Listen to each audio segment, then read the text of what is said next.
syafaatnya nanti di akhirat nanti. Amin amin ya rabbal alamin. Pertama-tama kita sudah pembukaan, tidak memperpanjang mukaddimah.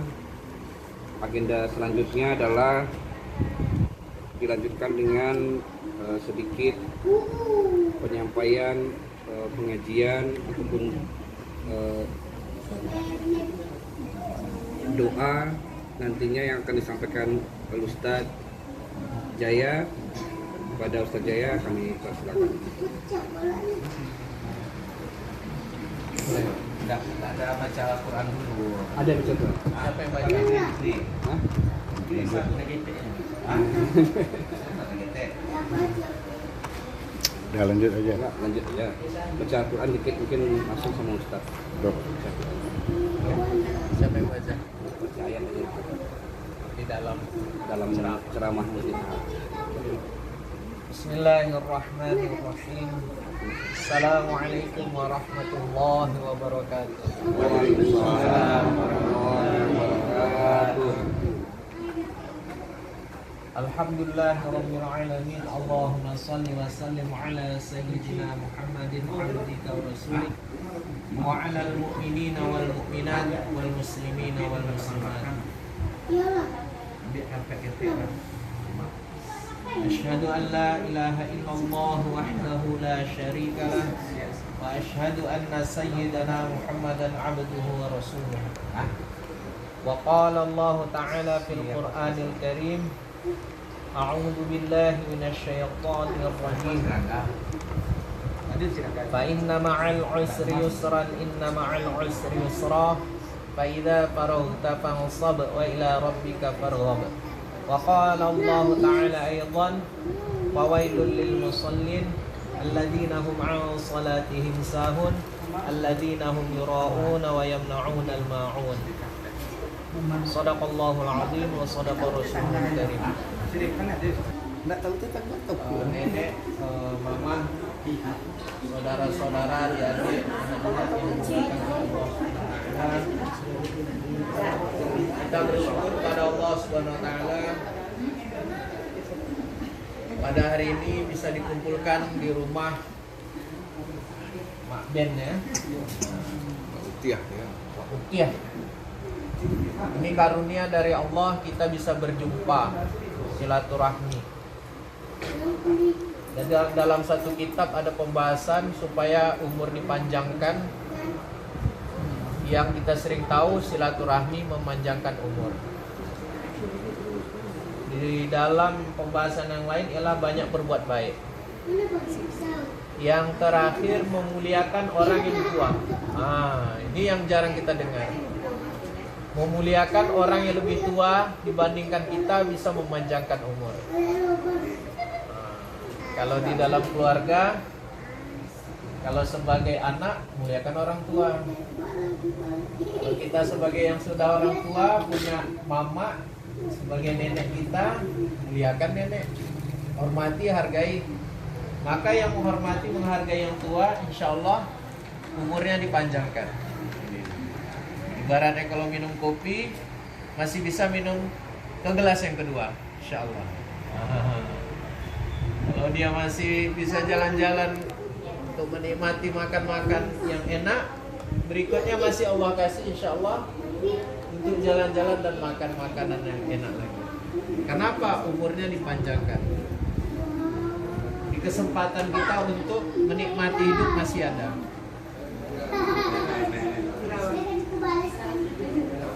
Mama, nenek yang dimuliakan oleh Allah Subhanahu wa taala dan saudara-saudara, anak-anak yang dimuliakan oleh Allah Subhanahu wa taala. Sesuai muqaddimah yang saya baca tadi, ayat Al-Qur'an dalam surah Alam nashrah laka sadrak wa wada'na 'anka wizraka alladhi anqadha dhahrak wa rafa'na laka dhikrak fa inna ma'al 'usri yusran inna ma'al 'usri yusra fa idza faraghta fansab wa ila rabbika farghab. Jadi satu ayat di dalamnya ialah ini mengenai kehidupan manusia. fa inna ma'al usri yusran. Dalam kehidupan kita ini terkadang ada kesulitan, yang mana di dalam kesulitan itu ada kemudahan. Diulang lagi oleh Allah Subhanahu wa taala setelah fa inna ma'al usri yusran, inna ma'al usri yusra. Sungguhnya beserta kesulitan itu ada kemudahan. Di dalam kehidupan kita tidak ada satupun yang berlepas di hadapan kehidupannya, yaitu kesulitan. Tidak ada yang berlepas dari kesulitan hidup. Semuanya ada kesulitan masing-masing. Ada yang sulit dalam mengurus anaknya yang sakit-sakitan, ada yang mengurus dirinya sakit-sakitan, ada yang mengurus orang tuanya sakit-sakitan, ada yang mengurus masalah ekonomi, ada yang mengurus masalah hubungan adik-beradik, keluarga, yang mungkin terkadang terjadi cekcok, atau suami istri terjadi cekcok. Ini selalu ada kesulitan yang kita hadapi, yang mana di dalamnya pasti ada kemudahan. Jadi kesulitan ini bukan berarti kita pahami adalah sesuatu yang harus kita jauhi atau kita tutup dengan cara kita tidak mau lagi untuk tegur sapa, bukan. Tapi kesulitan ini untuk diselesaikan. Bagaimana caranya? Maka diajarkan oleh Allah Subhanahu wa taala dalam surat ini, fa idza faraghta fansab wa ila rabbika farghab. Ketika kalian selesai dari suatu amal, pindah ke amal berikutnya. Itu caranya. Ya. Kalau bahasa yang lain gini ya. Tak mampu kepala kita berpikir untuk hal tersebut, ya, pindah ke suatu amal yang kita senang. Nah, ini paling mudahnya. Mama-mama, saudara-saudara, adik, terkadang kita punya masalah hidup, tak mampu akal kita menyelesaikannya. Jangan fokus di situ, pindahkan ke sesuatu yang kita lebih senang. Apa amal yang bisa kita buat yang lebih mudah dan lebih senang?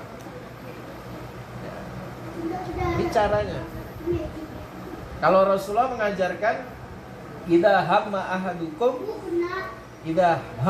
ahadukum, jika salah seorang di antara kalian ada sesuatu hajat atau keperluan hidup, masalah yang mau diselesaikan, falyarka' raka'atain, maka hendaklah ia solat 2 rakaat. Nah, diajarkan sama Rasulullah solat 2 rakaat. Apakah di antara kita ketika datang masalah dalam kehidupan, kesulitan, kembali kepada sholat? Nah, ini ditanya dulu masing-masing diri kita masing-masing, apakah kembali kepada sholat? Caranya ambil wudhu, ya kan? Sholat 2 rakaat. Mungkin di rumah ada tempat yang dispesialkan untuk sholat hari-hari, sholat tahajud, sholat duha. Sholat 2 rakaat, sholat hajat namanya. Ketika takbir Allahu Akbar, sengaja aku sholat hajat 2 rakaat karena Allah Ta'ala. Jangan pikirkan masalah di dalam sholat. Selesai sholat, salam, doa, puji-puji Allah, ucapkan Alhamdulillah, baca salawat. Kalau masalah penyakit yang ada dalam kehidupan kita, ya Syafi wa Idzat, yang memberi kesembuhan. Kalau ada masalah dengan kerasnya hati, sulitnya rezeki, misalnya, ya Latif wa Idzat, yang maha lembut. Keras kehidupan yang kita hadapi, sulit kita hadapi dalam pergaulan, dalam ekonomi misalnya, ya Latif wa Idzat, yang maha lembut. Setelah itu ucapkan apa hajat kita. Setelah itu tutuplah dengan hamdalah, ya, salawat dan alhamdulillah. Itu yang dikatakan ketika kita mendapatkan kesulitan 1, 2 kemudahan, maka fa idza faraghta fansab. Ketika kalian selesai dari suatu amal, pindah ke amal yang lain. Kalau kita ikutkan dalam kehidupan kita dengan emosi, maka selesainya masalah tadi bukannya tambah selesai, tapi memutus hubungan kita dengan sesama. Maka banyak sekarang permasalahan ini adalah karena kurangnya agama, kurangnya ilmu agama, sehingga masalah itu jadi besar. Yang kedua ialah diri kita dikuasai oleh jin atau syaitan. Terkadang mengapa kita mudah tersulut emosi, mudah naik emosi kita. Tiba-tiba baru ada suatu kejadian langsung emosi. Itu terkadang hati tidak tenang ataupun ada jin atau setan di dalam tubuh kita. Makanya bagaimana caranya kalau kita mudah emosi dalam menghadapi masalah? Diajarkan Rasulullah ialah berwudu ketika emosi. Ambil wudu. Dalam satu mafhum diajarkan ialah, diterangkan ulama maksudnya ialah mandi. Tak tenang kita juga dengan masalah hidup yang kita hadapi. Wudu nggak putus, mandi. Berdiri nggak selesai, duduk. Duduk nggak selesai, baring. Ini diajarkan. Kemudian kalau Siti Aisyah radhiyallahu anha pernah suatu kejadian ngambek di rumah, Rasulullah datang, dipegang hidung istrinya, pegang, dilus. Maka Rasulullah katakan dalam suatu mafhum bahwasanya istaghfiri minadzam. Kamu minta ampun kepada Allah dari dosa. Jadi kalau kita nih marah, istighfar, astagfirullah. Minta ampun sama Allah. Yang kedua, doa, Allahumma azhib ghayadha qalbi. Ya Allah, hilangkanlah kemarahan dalam hatiku. Nah, jadi kalau yang suka-suka marah, bisa cara menghilangkan kemarahan tadi, minta sama Allah, ya Allah, hilangkanlah kemarahan dalam hatiku. Al-ghayadha, kemarahan yang menimbulkan karakter. Mata melotot, suara keras, tangan memukul, melempar, itu namanya al-ghayadha. Minta sama Allah kemarahan itu dicabut. Yang terakhir ialah minta sama Allah, tata'awwal billahi minasyaiton. Ya Allah, lindungilah diriku dari gangguan syaitan. A'udzubillahi minasyaitonirrajim. Baca banyak-banyak a'udzubillahi minasyaitonirrajim. Dalam ayat Al-Qur'an juga Allah berfirman, wasari'u ila maghfiratin min rabbikum wa jannatin 'arduhas samawati wal ardh u'iddat lil muttaqin.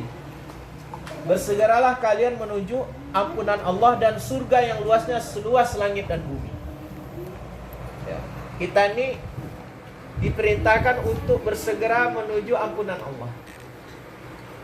Karena kalau kita tidak kembali kepada Allah, kepada siapa kita minta tolong? Kepada manusia, manusia pun punya masalah. Ya. Kepada orang kaya pun punya tanggung jawabnya, punya masalah. Kepada orang punya jabatan punya masalah. Kepada dokter yang ngobatin kita, dokter pun punya penyakit. Kepada orang yang paling kaya ternyata terjerat korupsi juga. Jadi kalau minta tolong, hanyalah minta tolong kepada Allah yang menciptakan kita. Karena siapa yang kita anggap bisa menolong kita, dia juga diciptakan oleh Allah. Diri kita diciptakan oleh Allah. Orang yang kita anggap bisa nolong kita pun diciptakan oleh Allah. Sama-sama pincang, sama-sama buta, tidak tahu untuk menyelesaikan masalah. Ada tidak orang buta dan pincang satu sama lain tolong-menolong mau nyebrang? Ada Pak? Mak, nenek, ayo kita tebak-tebakan nih, mobil nggak ada nih. Yuk kita sama-sama loncat nyebrang. Kau buta, bisa nggak kira-kira feeling nih nggak ada mobil lewat?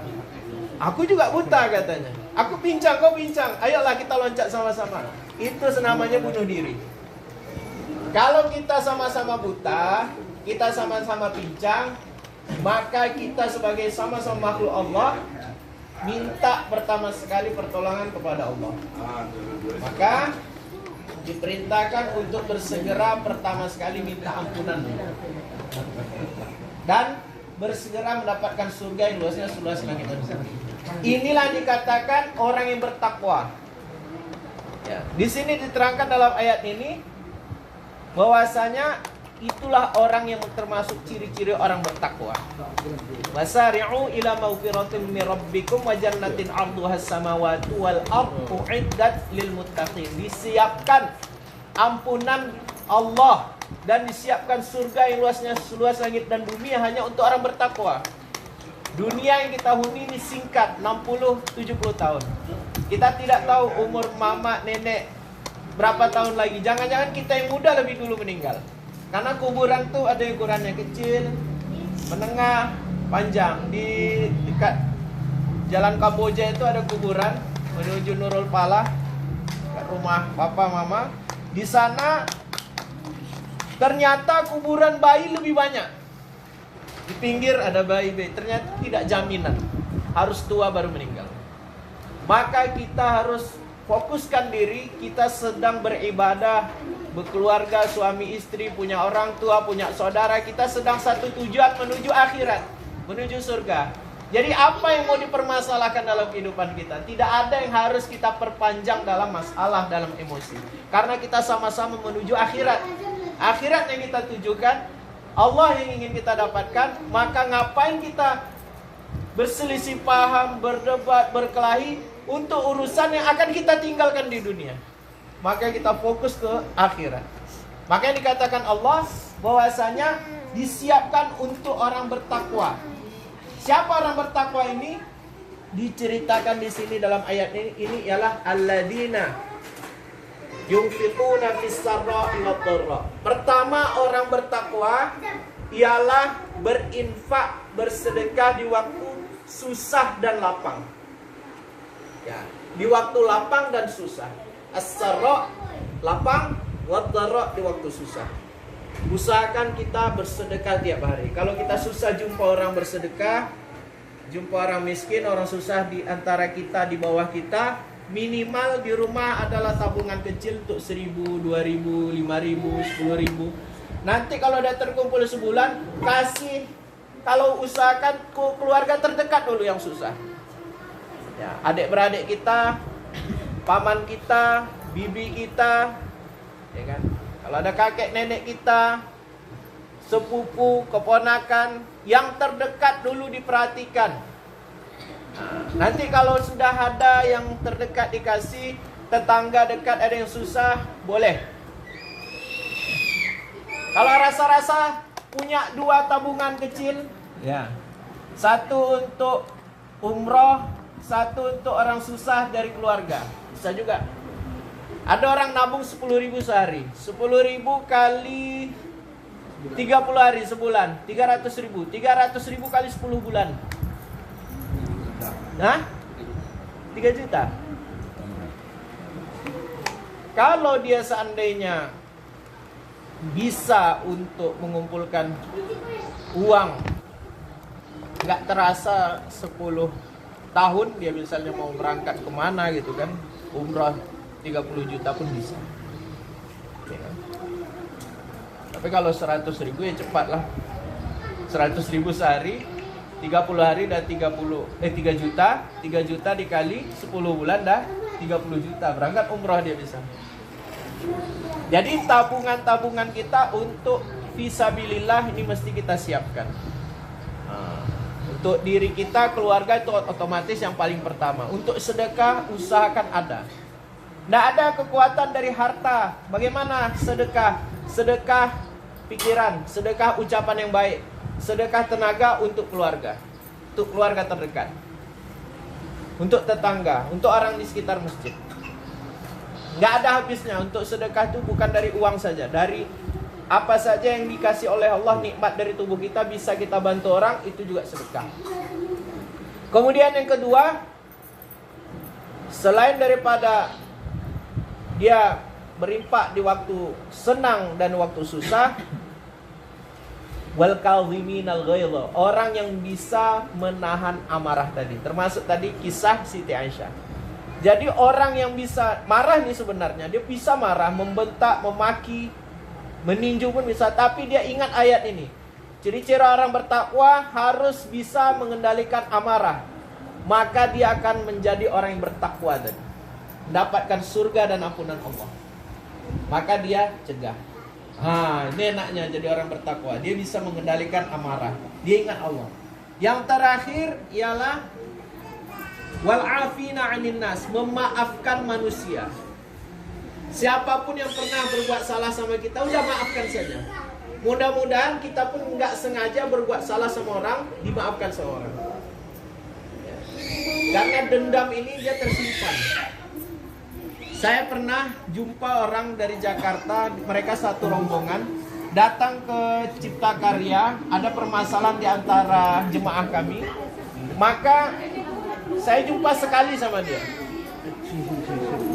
2015-an kurang lebih. Ketika main ke Jakarta tahun 2018-an, jumpa kawannya.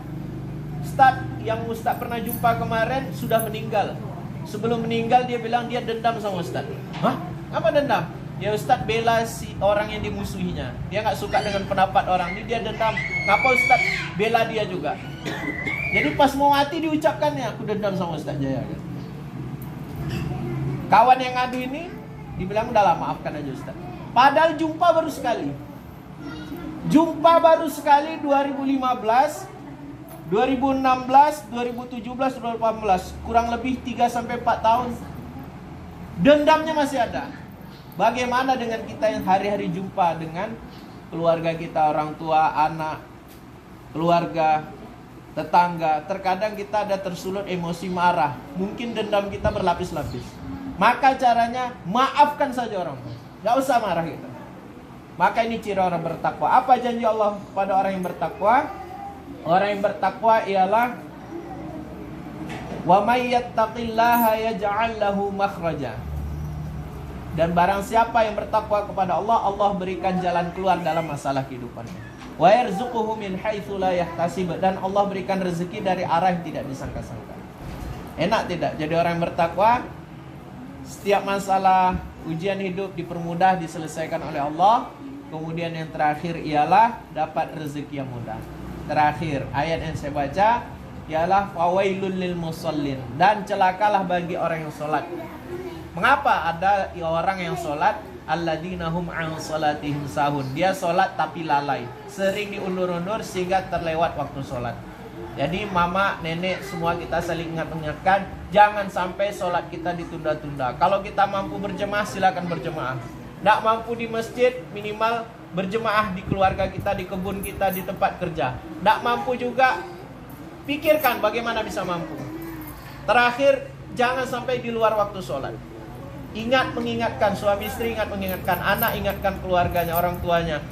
Orang tua ingatkan anak, jangan sampai kita dibilang celaka, masuk neraka wel namanya. Percuma kita senang hidup, kaya kita, banyak harta, tapi kita digosok di neraka, menangis melihat diri kita atau keluarga kita disiksa. Jangan sampai kita menangis melihat keluarga kita dibakar nanti di akhirat. Kemudian celaka juga orang wa yamna'unal ma'un alladzina hum fi salatihim sahun alladzina hum yura'un. Orang yang ria juga, dan mencegah dari orang yang meminta-minta. Jangan kita ria dalam salat, ikhlas karena Allah, jangan ingin dipuji orang. Bersedekah jangan ingin dipuji. Terakhir juga kalau ada orang yang mau ditolong, tolong. Jangan pelit. Itu saja kurang lebih yang saya sampaikan. Mungkin ada kesalahan di dalam ayat ataupun terjemahan sedikit banyak, itu mungkin karena saya, dari nafsu saya sendiri. Mudah-mudahan mama semua, nenek, saudara, anak-anak semua diberikan rezeki yang berkah, halal, bisa untuk kita ini membahagiakan orang-orang terdekat kita, bisa untuk umrah, bisa untuk haji, bisa untuk kurban. Ini udah dekat kurban. Kalau bisa berkurban, Masya Allah, datang di tempat penyembelihan kalau kita kurban. Di saat itu ketika darah sapi, darah kambing itu akan menyentuh bumi, di saat itu Allah ridho kepada kita. Belum lagi sampai baru mau jatuh, di saat itu doa diterima. Maka kita mesti datang, sunnah kita datang. Ini enaknya kalau orang berkurban, maka mendapatkan keistimewaan dari Allah, diampuni oleh Allah dan diridhai oleh Allah SWT. Jadi kalau dapat kita punya kelebihan harta, berkurbanlah.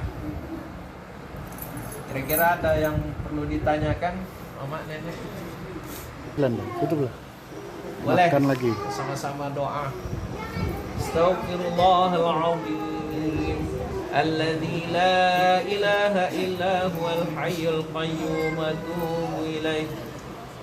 Astaghfirullahaladzim الذي لا إله إلا هو الحي القيوم وأتوب إليه أستغفر الله العظيم الذي لا إله إلا هو الحي القيوم وأتوب إليه نعوذ بالله من الشيطان الرجيم بسم الله الرحمن الرحيم الحمد لله رب العالمين حمدا يوافي نعمه ويكافئ مزيده يا ربنا لك الحمد كما ينبغي لجلالك وجهك الكريم وعظيم سلطانك اللهم صل وسلم وبارك على سيدنا محمد عبدك ورسولك وعلى المؤمنين والمؤمنات والمسلمين والمسلمات اللهم اغفر لنا ولوالدينا وارحمهما كما ربونا صغارا اللهم اغفر لأمة سيدنا محمد صلى الله عليه وسلم اللهم ارحم أمة سيدنا محمد صلى الله عليه وسلم اللهم أصلح أمة سيدنا محمد صلى الله عليه وسلم اللهم فرج عن أمة سيدنا محمد صلى الله عليه وسلم اللهم اهد الناس جميعا اللهم اهدنا واهد بنا واجعلنا سببا لمن اهتدى اللهم ارحمنا بترك المعاصي ولا تشقنا بمعصيتك اللهم إنا نسألك علما نافعا ورزقا طيبا وعملا متقبلا اللهم أرنا الحق حقا وارزقنا اتباعه وارنا الباطل باطلا وارزقنا اجتنابه Ya Allah ya Rahman ya Rahim, ampunlah kami yang duduk dalam majelis ini ya Allah. Ampunlah dosa-dosa kami ya Allah, kelalaian kami ya Allah, baik yang disengaja maupun tidak disengaja ya Allah. Ya Allah ya Rahman ya Rahim, ampunlah dosa-dosa lisan, mata kami, pikiran kami, tangan kami, kaki kami, dan seluruh anggota tubuh kami ya Allah. Ya Allah ya Rahman ya Rahim, ampunlah dosa kedua orang tua kami ya Allah. Sayanglah mereka ya Allah, sebagaimana mereka menyayangi kami di waktu kecil ya Allah. Ya Allah, berilah rahmat yang bercucuran kepada kedua orang tua kami ya Allah. Berilah hidayah yang bercucuran kepada kedua orang tua kami ya Allah. Ya Allah, bagi kedua orang tua kami yang telah tiada ya Allah, ampunilah dosa-dosa mereka ya Allah. Jangan siksa mereka di dalam kuburnya ya Allah. Ya Allah ya Rahman ya Rahim, bukakanlah pintu surga yang bertiup angin-angin surga ke dalam kuburnya ya Allah. Jangan siksa orang tua kami ya Allah. Jangan berikan adab dalam kuburnya ya Allah. Ya Allah ya Rahman ya Rahim, rahmatilah mereka dalam kuburnya ya Allah. Terimalah amal-amal ibadah mereka ya Allah. Ampunlah mereka ya Allah. Ya Rahim, terkhusus kami yang masih hidup ini ya Allah, jadilah orang tua yang baik untuk anak-anak kami ya Allah. Ya Allah ya Rahman ya Rahim, jadilah kami pemimpin yang baik untuk anak-anak kami ya Allah. Ya Allah ya Rahman ya Rahim, mudahkanlah dalam kehidupan kami untuk dalam melaksanakan apapun ibadah-ibadah untuk mendekatkan diri kepada Engkau ya Allah. Jangan sampai kami lalai dalam solat-solat kami, lalai dalam bacaan Quran kami, lalai dalam memperhatikan sesama kami ya Allah. Ya Allah ya Rahman ya Rahim, kabulkanlah doa-doa kami ya Allah. Tunaikanlah hajat-hajat kami ya Allah. Rabbana la tu'akhidna in nasina aw akhtana. Rabbana wa la tahmil alaina isran kama hamaltahu ala alladhina min qablina. ربنا ولا تحملنا ما لا طاقة لنا به واعف عنا واغفر لنا وارحمنا أنت مولانا فانصرنا على القوم الكافرين. Ya Allah ya Rahman ya Rahim, jangan hukum kami, jangan siksa kami karena kelupaan dan kelalaian kami ya Allah. Dan jangan berikan ujian hidup yang berat sebagaimana Engkau telah berikan ujian hidup kepada orang sebelum kami ya Allah. Dan berilah kami ujian hidup yang mudah ya Allah, yang mana kami mampu melewatinya ya Allah. Ya Allah ya Rahman ya Rahim, maafkan kami, ampuni kami, tolonglah kami ya Allah, dan rahmati kami ya Allah, dan tolong kami juga ke atas kaum kafir ya Allah. Bagi saudara-saudara kami dalam majelis ini yang ada terlilit hutang ya Allah, lunaskanlah hutang-hutangnya ya Allah. Dan bagi saudara-saudara kami yang ada sakit, penyakit ya Allah, angkatlah penyakitnya ya Allah. Bagi saudara kami bertikai ya Allah, selesaikanlah, damaikanlah dalam hubungan mereka ya Allah. Ya Allah ya Rahman Rahim, tidak bisa kami sebutkan satu-satu hajat atau isi hati apapun yang menjadi doa-doa mereka. Engkau alamul ghuyub ya Allah. Engkau mengetahui apa yang ada dalam hati-hati kami ya Allah. Mengetahui perkara yang gaib. Ya Allah, kabulkanlah hajat-hajat, doa-doa mama, nenek kami, saudara kami, anak-anak kami yang ada dalam majlis ini ya Allah. Kabulkanlah ya Allah, dengarkanlah ya Allah. Ya Allah, kabulkanlah doa yang diridhai ya Allah, yang membuat mereka ya Allah diridhai ya Allah. Engkau cinta kepada mereka ya Allah. Selamatkanlah di dalam kehidupan dunia singkat ini maupun di akhirat ya Allah. Rabbana atina fid dunya hasanah wa fil akhirati hasanah wa qina adzabannar. Subhana rabbika rabbil izzati amma yasifun. Wassalamun alal mursalin walhamdulillahi rabbil alamin.